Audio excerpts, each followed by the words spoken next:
Hi everyone. Today we are joined by Sylvia, who's one of my friends, clients, author of lots of different spiritual books, and she's got an interesting story to tell about how she got involved in the spiritual world. So, hello, Sylvia. Hi, I'm Hi. very happy for being here. Thank you for the invitation. Thank you for coming. So what's interesting about Sylvia is she's approaching the spiritual world from a completely different viewpoint. Sylvia is an ex-model and actress. I still do a bit of that stuff as well, or not so much nowadays? A little bit. Excuse me? Do you still do any modeling and acting these days? Not really. Not really, honestly.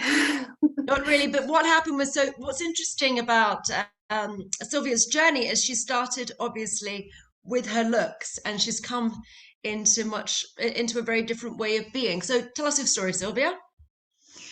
Actually, I was born in East Germany and I was grown without any religion because our religion was socialism. And that's why I was not, however, anyhow stamped with any religious pictures. What is good? And then the wall came down and my parents moved to West Germany and I somehow found my way into the modeling business and a little later after that into the filming business. I did more than 60 films, main parts in cinema, in TV, in all the TV movie times, premiere times and so on. So I was really into that, but it was not making me really happy. It was not fulfilling me, but I never knew why. And I was not even asking it. I just was running, doing my work and not questioning anything. But then there was one very, very important moment in my life. And this was when I had a near-death experience. I was sleeping at night and I had an apnoe illness, what I actually still have, kind of. That's why I'm tracking my breath, very intense. And my body stopped breathing. And while I did that, I moved out of the body. I didn't realize that I'm out of the body, but I realized something has changed. What has changed was my perception has changed. I did not feel with my body anymore. I did not see with my eyes anymore. And whatever you mean feeling, I did not feel with the tools of the body, but I knew I feel. And it was honestly kind of almost more intense than it was with the body. It was bright like crazy. Like our sun there, she cannot do that brightness. It was amazing, intense of love, fulfillment, happiness. And it was just nice, beautiful. And myself, I was not thinking about, oh, am I dead now? That was not at all the point. I was just there looking at that, experiencing that beauty. And right in a moment, I was starting to questioning what is going on. And I heard a voice very clear, even more clear and clear coming to me. And the more I concentrated on listening to there is something, the more a face showed up in front of me. And I started a communication. And this communication was for sure an entity that is not incarnated, somebody I know from other lives, kind of like a teacher. I know who it was by now. But at that time, it was a first blink of, hey, Sylvia, there's much more than you think by now that there is. And you have to come back to earth in your life. And please, you have to live this other half of being that you have not been living yet. And I was starting like, my God, who are you? Why? And the more I asked it and was trying to going back into questioning like I was used to, kind of, the more I lost the connection. By the way, it was needed. It was a special, let's say, telepathic connection. And of course, I was not experienced in that. And all this was so new, overwhelmed. However, also my boyfriend on my side, he realized that I was not breathing any longer. And he was somehow trying to reanimate my body. And this was also working, on the other hand, disrupting the connection. And I came back into the body. I was like falling back into the body. And it really was a fall back, because it felt hot, very hot. Like, you cannot imagine how hot these 37 Celsius are. I never knew that they are. I felt heavy. It's like out of the body. It's so light. Being in the body is heavy, like tons of whatever they bring you down. They keep you here in your body. And that is the most intense feeling, besides that heaviness and the other perception. I was crying. Right away, my body started crying, and it was only love. It was the echo of this wonderful energy of love that I was experiencing in these moments. I don't know how long they have been. I mean, I can say, just medically, it cannot be that long, because if you are not having long no air in your brain, you would have an illness, would be damaged to the brain. So that's luckily did not happen. And so it doesn't matter how long it was long enough to remind me, to wake me up. This I for sure can say, because yes, since this moment, and also this echo of love is still with me until now. I keep that. It's my treasure. And of course, I keep this memory. Since this moment, I opened the next chapter of my life, and was first starting to ask thousands of questions. What is that? Who was that? Why that? All these kind of things. Why did I experience that? Can somebody please answer me these questions? And nobody could. That was one of the most frustrating, but also much educating question I had, because experiencing that no teacher on this planet really could answer my questions, and no school, no whatever really was giving me what I was searching for, at the end guided me to the only reality, or let's say honesty, that I needed, coming to myself. So that's why I started questioning myself more and more, and stopping asking outside. Can you please? No, stop that. I did not read any books anymore. I did not visit any schools, retreats, seminars, nothing anymore. And I just started to be with me and listen to me, to myself. And then the next chapter started where I was traveling to Brazil, to João de Deus, an earlier medium back in the years. And I wanted to ask this medium also, like, do you have maybe a message for me? Of course, I was looking for answers still. But the only message that came through was, you will develop a talent. A gift, I think that's the word in English. You will develop a special talent. And I was asking, like, what is the talent? Can you please tell me? No, you have to find out yourself. Wonderful. These are the answers I love. So I started to meditate, to go deeper and deeper into myself, and this journey moved on. And at the time, it happened that I was meditating, and was having tons of questions again, and somehow my hand started to write something, just like it was moving suddenly. And I was like, okay, what is that? Why are you moving? I don't have that in my business life. I'm not having moving hands automatically. So I gave it a bit of space, and it happened that it wrote a word. And I understood, oh, this is the answer of the question I had, at least one that I had in the last hour. And I started to grow exactly this talent. I ask into this, in the cosmos, into the universe, whatever we name it. And I receive answers by writing. So it's how does the word in English? Automatic writing. Yeah, exactly. Yes, that's the word. Yeah. And this is the reason why I now started to write several books, all in communication with the universe. Wow, I didn't even know half of that. We've known each other a while. Wow, That's amazing. why we are here, yeah.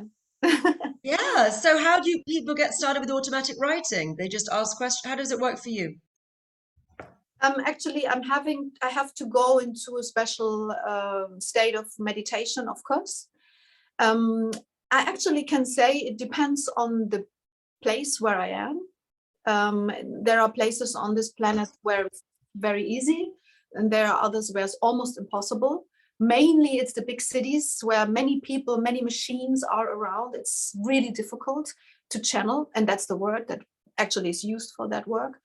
Um, and then I'm going into that very, very, very relaxed state, and I'm starting to ask, and then the answers are coming through and right. And what is interesting, it's either a picture in the newer times or it's writing. The cosmos, interestingly, is like working with all these tools that we all have, more or less developed. And for me, it started by this writing. And of course, I'm training and experiencing more and more and more. What else is there? But yes, I have a question and the answer is written. And that's how the books are. They are in a dialogue. Ah, so conversations between you and the universe. Exactly. Yes. That's what was Yes. the most important question you've asked the universe, and what did they say? Actually, first I wanted to know, honestly, I wanted to know how is it to die? I wanted to know how is that happening? What is happening when we die? And how are we doing it right if we're going to burn the bodies or not burn the bodies? How long do we have to wait? I was really curious because what I have experienced was kind of like a death.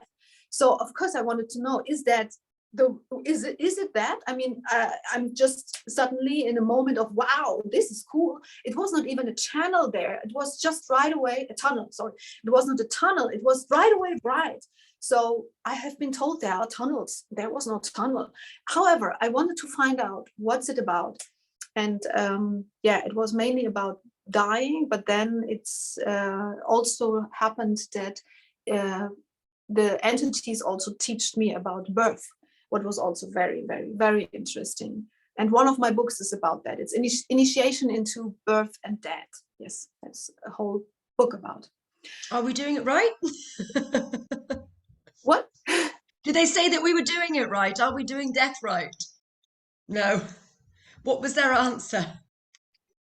Actually, it's mainly important that we wait 7 days if the body is normally dead. But if was accidents or a very, very fast happening die, then there are other things we have to take care about, because then it's happening that the soul is beaten out of the body, because the body cannot hold the energy any longer.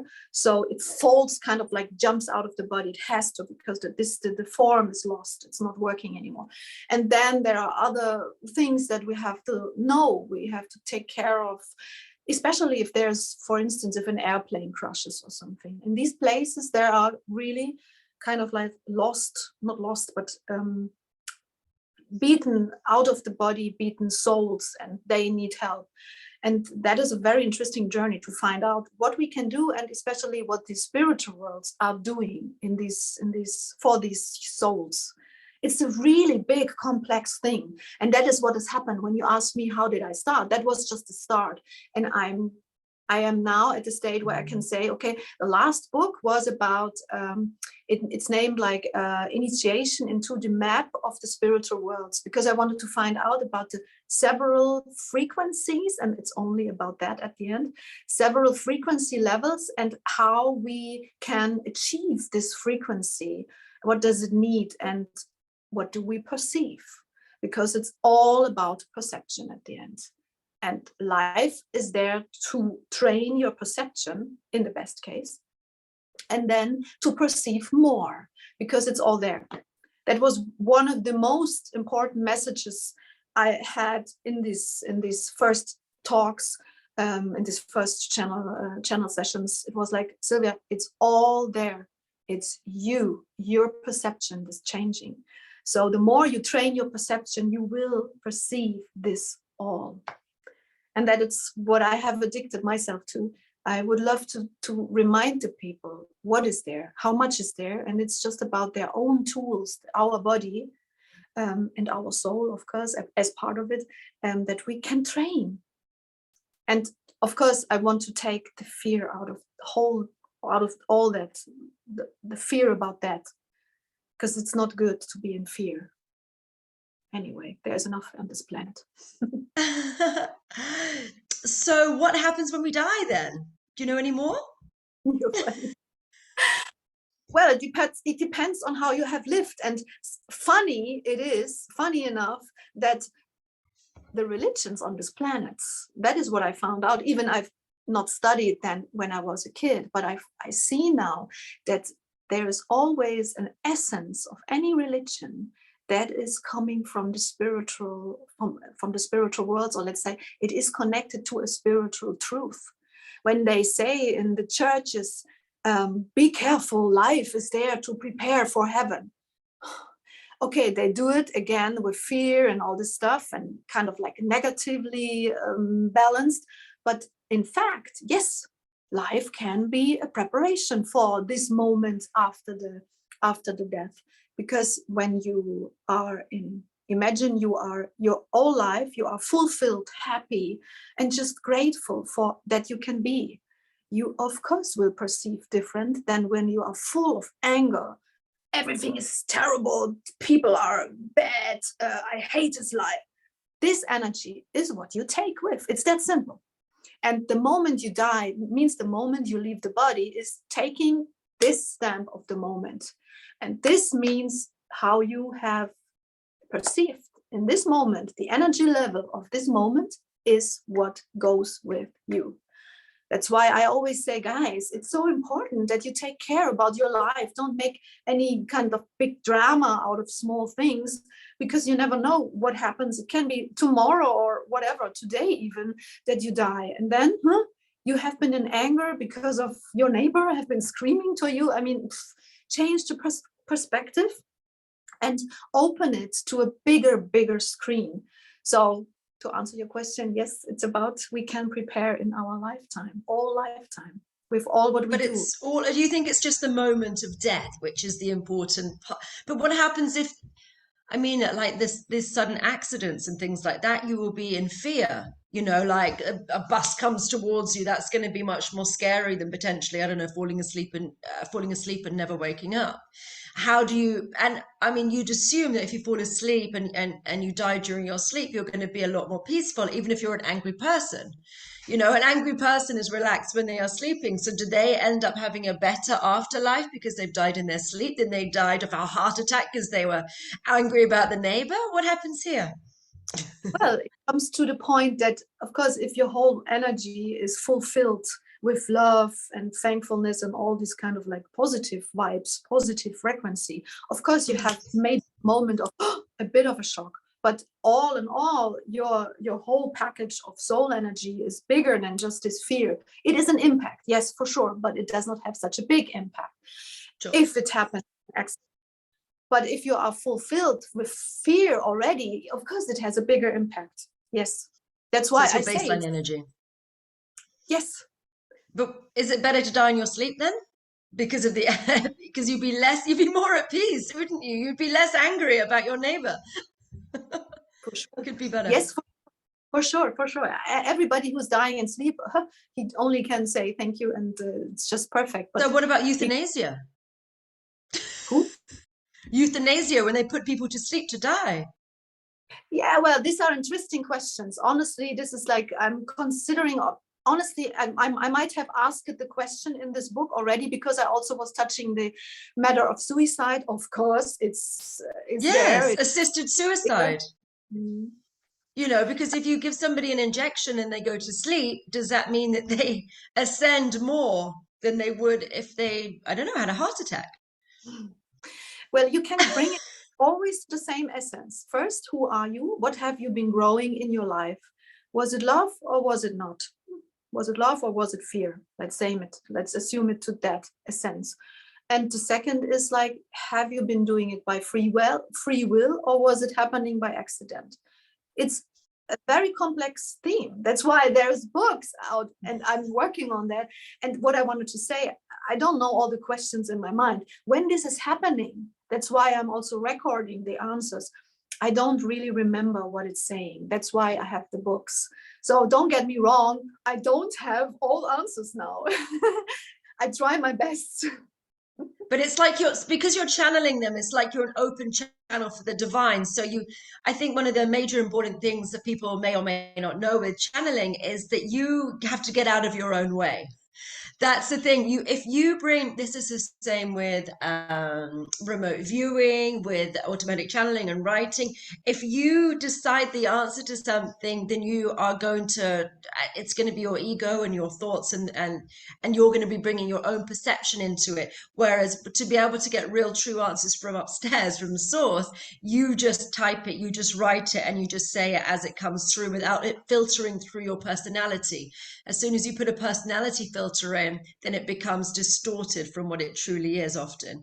And so it's hard to remember all these things. I mean, I have the same as well with the work that I do, which is interesting. But sometimes people ask me questions and I don't know the answer. And then I go, oh, and then the answer comes into my mind, like talk back, because I used to do TV. It's the talk, well, talk back. It's when you have somebody in the control room telling you, this is what you need to be doing. Walk left, do this, say this, whatever. It's like that. It's someone in the control room telling you, and then I answer my own questions sometimes. And I'm like, oh, wow, that's amazing. I didn't know that. But it's coming through without a filtration. So you might not always remember your answers because you're narrating them rather than actually creating. I cannot, and really, it is such a big thing. I'm so respectful for all this universe, cosmos, name it like you want. It is so big. I only can work like a little mouse, step by step by step by step, asking the questions. But still, when I'm entering this energy, when I'm starting to ask, first, it's just wonderful. The energy is like, oh, please, I would like to fulfill it in bottles and give it to the people to be more happy and however more filled. But second, it is so much informations. My mind would really, it would like go crazy.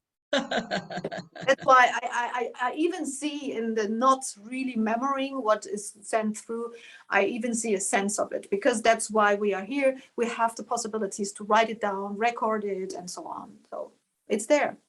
It's not lost. No. Do you tap into Akashic records, or is it just how does it work really for you? Is it more the writing, or is it always through a pen or through your computer? How do you tap in with these things? Just for your meditative state? I have changed the way a little bit, because first I was like really writing step by step, and it was working with magnetism. You have to imagine it's like you know that when you work, you have magnetics things where you feel this is in resonance to or back. Reflected from it. So however, it's working with magnetism, and it took a long time first to feel all the magnetism while that is happening. Again, my muscles are without any will of myself, not guided. And I somehow could develop that I could do that faster, and I'm not doing it with a pen that is having at least oh my gosh, what is the word in English? Like if you have, it would stop if I'm writing here. It's like there is a Widerstand, a resonance that is blocking. So it started to write in the air where this blocking is not so big anymore. And then it happened faster, because when you write down with a pen, it's more, you have more of that, I don't know the word. And however, it started. Friction. Friction? Maybe. Friction? Maybe friction, yeah. But however, and I started to write in the air, and then it happens even faster. And that is where I started also to record it. So it's writing in the air, and I'm recording what is written, what I feel it writes. So you're taking audio recordings? Well, yes, kind of. I take, but it's not that I'm only lying there and taking the records. It has to write it. It's not happening only by speaking. Oh, so you do it both same time. Interesting. Do you ever type anything, or it's not doesn't work for you to type it? I have a program that is doing that actually. They scan the voices, audio voices, and they type it. That's That is, interesting. and that is speeding it. I mean, at least there has to be somebody, of course, me that is checking the files finally before ready. But yeah, there's machines doing that. What is good? What is cool? I mean, it's tons of Makes it record. easier. Yes, So much you've more. got 9 books out now, and you say you release one about every year. I think you told me before. It's about one a year, isn't it? I would love to, yes, but life is, of course, also challenging, and especially It in this. takes a long time to write a book. Yes, it takes a long time, and you want to do it right, and so I decided myself, Sylvia, it's not about a challenge, like, no, it's not about this is not a competition. So if it's not a book a year, nobody cares. These are my footsteps in the world, and I'm just doing in the flow however it's asked. So Yeah, because you're a very busy lady. You have a lot of different projects that you work on simultaneously. So, and you want to also have a bit of a life. Otherwise, it's quite exactly. difficult. And after so many books, and there are, as we said, they are in English and in Spanish and in Portuguese, so I'm trying my best to cover as many languages as possible, and this also costs some time and work. And I'm now reading the books, and there is the podcasts where, so the people who have not the possibility to read, what I understand, they can hear step by step each chapter about suicide, birth and death. How is it? What are the entities telling? What are they giving advices about for our? That sounds really good. So 5 of them you say are in English. What about Spanish and Portuguese? It's about the same, is it? They've been translated across languages. Exactly, it's the same. Are they the newer ones or the older ones, or which have you had a choice in deciding which ones have been translated, or they're all going to be translated? How does all that work? Actually, I decide just by my gut that I see, like, okay, this is something I think more people are interested in. Like, for instance, birth and death is absolutely something everybody should know about. What is the effect of when I'm causing suicide, and what is the effect of an accident or even not, and so on. Like, these kind of things are important, I think. So this is one of the books that, of course, is translated, and another one is about my wonderful friend and teacher that I met in the near death, and he was giving me his first steps into how are the energetic laws in the cosmos. This is also something that I found is very important, so I wanted it to share as much as possible. Lovely. So what Yeah. have you got upcoming? What book are you writing at the moment? Are you writing one? I'm writing, actually, yes, I should I should even more. I'm writing on a autography. No, what is the word? Biography, right? Yeah. Autobiography is when you write for yourself, and a biography when someone else writes about you. Okay. Autobiography is with you. I'm writing about myself because the story needs to be told, because I have touched so many different things in life. Either is it the East German with the socialism, where only socialism was the right religion. I have touched capitalism now. I know both sides. I know what is good, what is bad on it, who is telling truth, are they both lying? We know these kind of system things. But I also have touched this model world, this film world. I have touched the entrepreneur world, and I have touched the spiritual, esoteric world. And all these things touched by myself, by my perception, by my hypersensitivity that is with me actually all my life already. I didn't mention before, but anyway, so by my perception, I want to leave this step as well to give a little bit of an insight from my side. Because on the other hand, you have to know I was a very ugly girl. This also was somehow giving an impact on myself. You're a very ugly girl, I was. and then you became a model. What's this story? Well, this story this story is not about us here, but it's also, it was giving an impact. It was really having an impact on myself, like to feel the pain that people can do just by judging on your look. It was it was so intense. This is also with me all the time, this judging. The people are so full of judging. I'm so sick of it. I don't want to, and however, I want to leave a note about that as well. Yeah, because you've seen both sides of it then. exactly. And Now I want to see pictures of you as a child. I'm like, I can't imagine you being ugly. You're so beautiful. So I'm fascinated by it. yeah, well, And I think it does people well, actually. I have this idea that being an ugly duckling is a good thing for children to be, because unfortunately, this isn't for everybody, of course, but I've known this in people that I've known, that you can have somebody who's very good looking as a child and they don't have to try very much because the world comes to them. It's much yeah, easier. The better yeah, looking you are, the easier the world responds to you, and you get away with things you possibly wouldn't otherwise. So I think it's often better to be a less attractive child who then blooms at around 18, 20 years old. And so they've suffered, they've built some character and some grit. They've actually had to work for things. They've actually developed a personality and a sense of humor and all these other things, which you don't always have to be if you're too blessed facially from the beginning. So I think it actually, I mean, in an ideal world, you are less attractive as a child, and then you become a lot more interesting than someone who has always been very blessed. well, actually, the entities, they always say there's two chances that these kind of experience have for your soul, for your life. You either get kind of like broken and depressive out of it, and that's it, or you become more and more strong. And that is what I found out for myself, that it really made me stronger.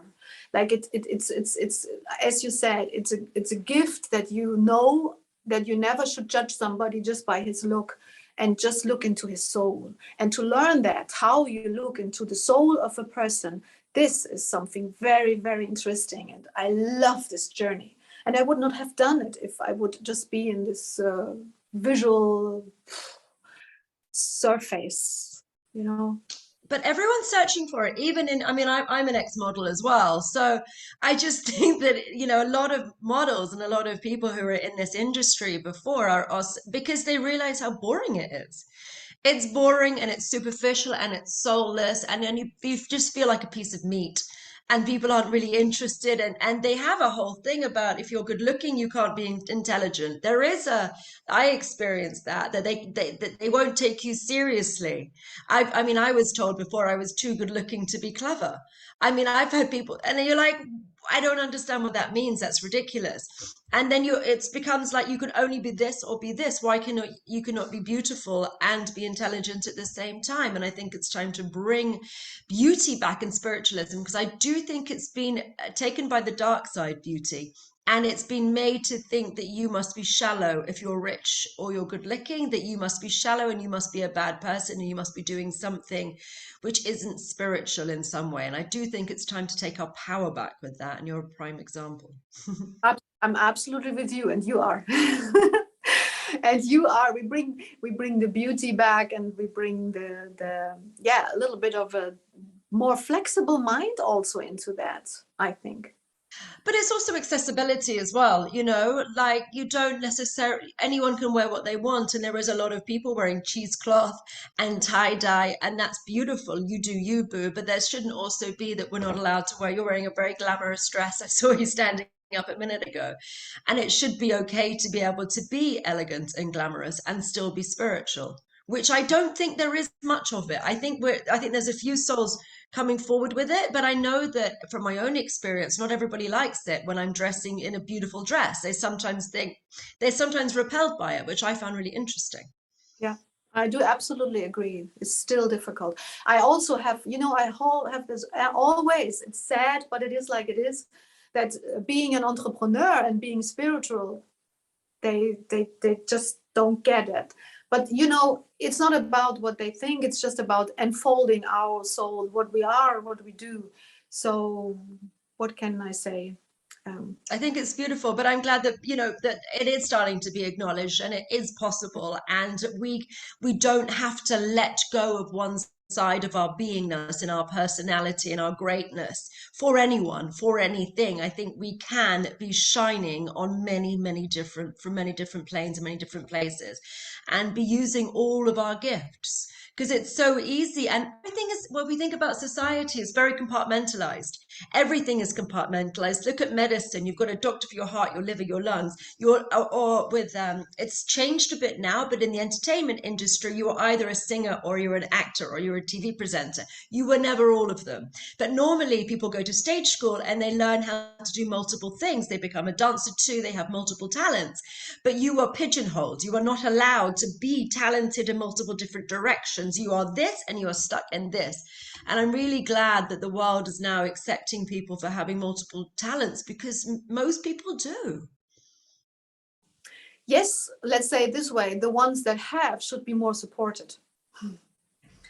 Yes. And also we should be supporting one another in these endeavors. You know, it's a really important thing that we notice talents in each other and support and nourish each other with them. Yes, yes, absolutely. But I'm actually not sure yet, because in all the channels that I have done and all the messages that go through me for people or for my books, it's also coming down to consciousness. The perception is related to consciousness. And I'm not sure if the consciousness on the planet is really growing. I somehow have the feeling that there is a percentage that is having a, let's say, more grown percentage of consciousness. And there's always another mass, name it matrix or whatever, that is not having this consciousness and not even interested in to form this consciousness. So But maybe these the NCPs, the non-player characters, which is this interesting topic that people are getting into nowadays. I mean, I think a lot of people are exiting the planet at the moment and are continuing to exit because, I mean, a non-player character is someone that just isn't interested in the way that we're evolving and the way that the planet is moving forward. You know, so if they're disconnected from source and they're just not ready to ascend, because we are now going through an ascension. So I think a lot of the people who are not conscious, who are not interested in consciousness, won't be here. you think so, yeah. So, Yeah. but that would mean that at the end, or let's say in this storyline, there would be more conscious people in the future. There would be a lot less people, a lot less people on the planet, but they will then go and reincarnate somewhere else to continue their journey, because there are some of them are young souls, some of them are new, some of them are not ready for a variety of reasons. It's the contract that they've made, and that's what they want to be doing that, and that's no problem. You know, it's always going to be sad on a human level, but once we understand death from a more universal perspective, it's just like they're changing their clothes and going for another experience, you know. Absolutely. um yeah, so, but I think a lot of people are exiting at the moment, and that means the percentage of people who are conscious will be significantly higher, because those with a lower consciousness will have gone. I hope so. Honestly, I really hope so, because the divergence between being conscious and growing that consciousness and the others not being interested in is getting bigger and bigger, and it's getting more and more difficult. Let's say it this way, I only can live on this planet in distance to the people anymore. Well, I think that a lot of it is service to others versus service to self. And this is what the legends are saying. It's about being 51% service to others. So it doesn't necessarily mean that you are Buddhist or you're into, you know, into specific spiritually minded practices or meditation. It just means that your key motivation is to be kind to others, Yes, you of know. course. Yeah. And if that's your baseline and you're kind, my doorbell's just gone. Let me pause this for 2 seconds. Hi. So any last words of wisdom you'd like to share with us, please, Sylvia? Hmm. Actually, by now, my main message always is, guys, it's a game. It's a game. Play the game wisely.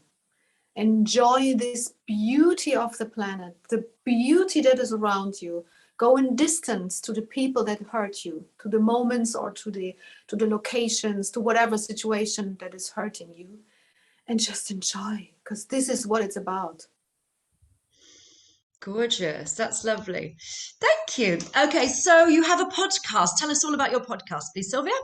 The podcast is named A Conversation with the Universe. Is it in English? And is in English. Yes, I have it in German and in English, of course. So I'm reading the English books that are there already. And step by step, everybody who is interested in these kind of different conversations with the universe, who can hear them there. Beautiful. So there's just, it's just you're narrating your books. Is that what they are, basically?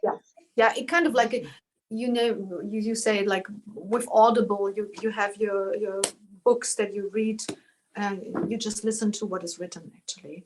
But of course, in the books there are some more informations. Extra things. So, and where are your books available? My books are available on Amazon, of course, and should be on Kindle, of course, as well. So yeah, everywhere, also as ebook. I wanted to share with you something from my last book that might be a little bit triggering the interest for these messages. Like, there is a catalog of souls that I was creating, where I was trying, this is like one of the actual books. It's not yet there in English, but we're working on it. This initiation into the map of the spiritual worlds. And I try to capture how souls are looking, and how it is looking if a soul is ill, and what is happening if a soul is beaten out of the body, and these kind of things. So you see here some pictures I can show you. Like, this is a way of a soul when she's healthy.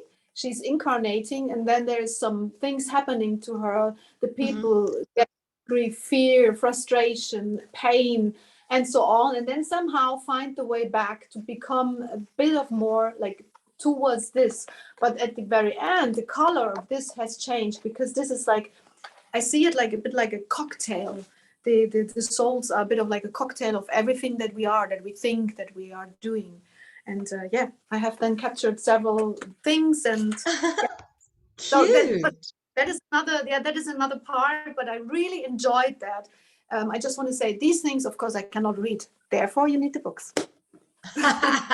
So what book would you recommend if people were going to, find you and buy one book? Which one would you send the audience to buy? Oh, if this question is asked very often, and I can very easily answer, please buy Initiation into the Cosmic Secrets, because this is the book by my teacher, who doesn't want to incarnate any longer, and he's teaching really interesting energetic laws about soul and how is everything happening, also touching the matter of suicide, death, and birth a little bit. That sounds really interesting. So send me the details for your books and for your podcast, please, and we'll put everything below for everybody. Lovely. Any other final words of wisdom? No, I actually have mentioned already how important it is that you have fun. Really, it's like fun brings you the energy back. The joy is the key to everything. And coming back to what I have said on the beginning, that the life is also a bit of like a preparation for what comes then. You can take it, you can give it a much attention, or you don't just, you just live. It's okay. Really, there is no judgment. There is no judgment. I just say, if you want to have a nice life, then just please enjoy it. And with the joy, the energy of the soul is rising. And with this higher energy, you will perceive different when you leave the body. You will perceive the light. You will perceive other entities. You will just continue being in a good environment. Amazing. Lovely. Well, thank you so much, Sylvia. And it's been a pleasure interviewing with you. And I'll get you, she's got some announcements, but they're not for today. We'll get you back on when you're ready to announce your announcements. Yes, that would be.